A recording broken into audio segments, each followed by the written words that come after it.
L'économie avec Lionel Friedfeld. Bonsoir Lionel. Bonsoir Charles. Analyste financier. Alors on va s'intéresser à une étude qui révèle, c'est un peu paradoxal en période de crise, que la richesse mondiale est en hausse et une hausse importante quand même depuis 2012. Effectivement, c'est une donnée du Boston Consulting Group qui vient de sortir une étude sur la richesse mondiale. Il y a plus de 16 millions de foyers qui disposent d'un patrimoine de plus de 1 million de dollars.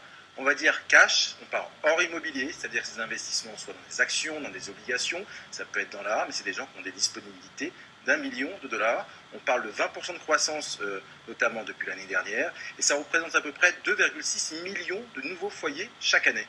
Alors, on va voir maintenant comment tout cela se répartit géographiquement, parce que c'est ça qui est intéressant. Alors, effectivement, puisqu'il y a en fait deux catégories. Il y a, on va dire, la catégorie, ce qu'on appelle des ultra net worth, des gens qui ont de l'argent, des riches. Il y a des high ultra net worth, qui sont vraiment véritablement des grandes fortunes. Principalement, en fait, c'est les États-Unis qui dominent véritablement ce marché. Il y a à peu près 7 millions de foyers américains. On peut peut-être les découvrir sur le graphique à l'image. Ouais. Donc, les États-Unis qui dominent sur les deux segments véritablement.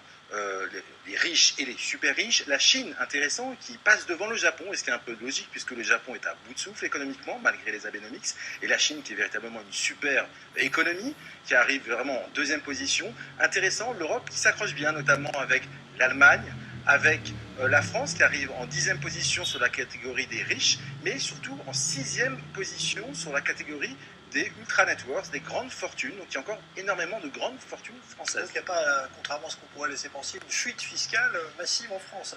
Pas forcément, puisqu'en fait la gestion de fortune en Europe est très traditionnelle. Ça se transmet de père en fils, tandis que beaucoup les Américains, notamment Bill Gates ou Warren Buffett, on s'en souvient, en fait font souvent don de leur fortune, et donc c'est pas forcément leurs enfants qui bénéficient de cet argent. Point intéressant également à noter, Israël est très bien noté, arrive en 10e position, notamment sur les catégories ultra net worth, sont des grandes fortunes israéliennes, parce qu'il y a eu des introductions en bourse, des exits, il y a de l'innovation, et donc les familles israéliennes proportionnellement ont fait beaucoup d'argent. Ouais, alors ça veut dire quoi? Qu'il y a toujours, on va dire, il n'y a pas de nouveaux pays qui arrivent avec, à part la Chine, ou il y a d'autres pays comme ça qu'on voit arriver dans ces classements? Effectivement, en tout cas les pays émergents qui arrivent, la Chine, ça peut être Singapour, la Corée du Sud, véritablement, les États-Unis, il y a toujours un leadership, et on voit que l'Europe s'essouffle. Il n'y a simplement que 5% de croissance de fortune en Europe aujourd'hui.